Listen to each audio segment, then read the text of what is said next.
अस्सलाम वालेकुम स्टूडेंट्स।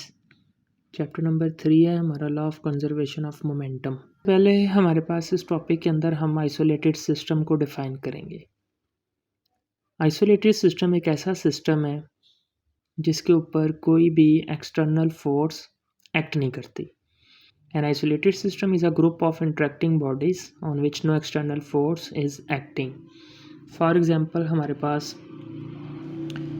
एक सिलेंडर के अंदर गैस है, तो वो भी एक आइसोलेटेड सिस्टम है क्योंकि सिलेंडर के अंदर जो गैस मालिक्यूल्स हैं वो स्ट्राइक करते हैं with the walls of container, with the walls of cylinder, या एक दूसरे के साथ स्ट्राइक करें, लेकिन उनके ऊपर कोई भी एक्सटर्नल फोर्स जो है वो एक्ट नहीं कर रही होती। इस वजह से वो एक आइसोलेटेड सिस्टम है।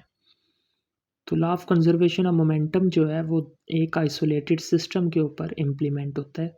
अगर हम law of conservation of momentum को डिफ़ाइन करें तो उसकी डेफिनेशन है the momentum of an isolated system of two और more than two interacting bodies remains constant. यानी कि दो या दो से ज़्यादा अगर हमारे पास इंटरेक्टिंग बॉडीज़ हैं तो उनका जो मोमेंटम है वो हमेशा कंजर्व रहेगा।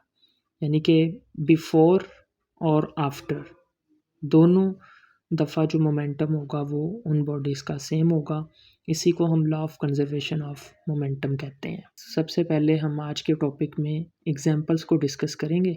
सबसे पहली एग्जांपल है हुआ जी, consider the example of an air filled balloon. हमारे पास एक बलून है जिसके अंदर हमने एयर को फिल किया हुआ है। तो रिलीज़ करने से पहले हमारे पास, चूँकि वो एक आइसोलेटेड सिस्टम है, बलून के अंदर एयर मौजूद है, वो एक आइसोलेटेड सिस्टम है, तो अभी तक हमने उसको रिलीज़ नहीं किया। बिफोर रिलीजिंग जो मोमेंटम है दोनों का, यानी कि उस सिस्टम का, वो ज़ीरो है, रेस्ट पे है। जैसे ही हम बलून को रिलीज़ करते हैं तो क्या होगा, विद सम मोमेंटम एयर जो है वो हमारे पास बलून से एस्केप आउट होना शुरू हो जाएगी। जब वो बलून से एस्केप आउट होगी तो विद सम मोमेंटम होगी।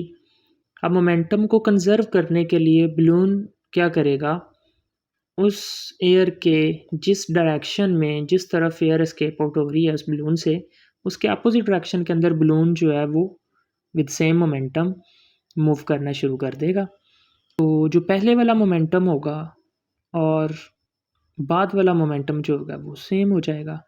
तो यहाँ से भी हमारे पास law of conservation of momentum जो है वो फुलफिल हो जाएगा। इसी तरह सेकंड एग्जांपल हमारे पास है जी, consider an isolated system of two spheres. दो हमारे पास स्फीयर्स हैं, दो स्फीयर्स हैं, एक का मास m1 है, दूसरे का मास m2 है, और वो दोनों मूव कर रहे हैं विद सम वेलोसिटी। m1 की वेलोसिटी u1 है और m2 की वेलोसिटी u2 है।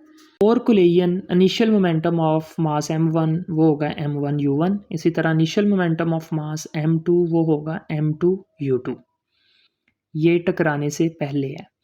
जब हम टोटल इनिशियल मोमेंटम काउंट करेंगे बिफोर कोलिजन तो वो आ जाएगा m1 u1 plus m2 u2, यानी कि दोनों मोमेंटम को हम ऐड कर लेंगे।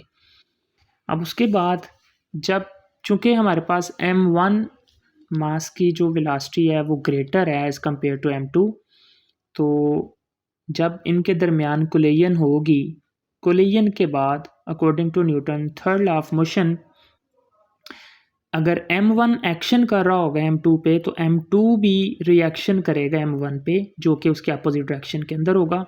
तो आफ्टर कोलिजन जब हम इनका मोमेंटम कैलकुलेट करेंगे तो final momentum of mass m1 आ जाएगा m1 v1 और final momentum of mass m2 आ जाएगा m2 v2। इसी तरीके से जब टोटल मोमेंटम ऑफ सिस्टम करेंगे आफ्टर कोलिजन तो ये आएगा m1 v1 plus m2 v2। Collision के बाद हमारे पास m1 की वेलोसिटी याद रहे u1 से v1 हो गई थी और m2 की वेलोसिटी u2 से v2 हो गई थी। तो according to law of conservation of momentum total initial momentum of system before collision ये इक्वल होना चाहिए total final momentum of system after collision. तो बिफोर कोलिजन हमारे पास था total momentum m1 u1 plus m2 u2 और after collision हमारे पास momentum था m1 v1 plus m2 v2।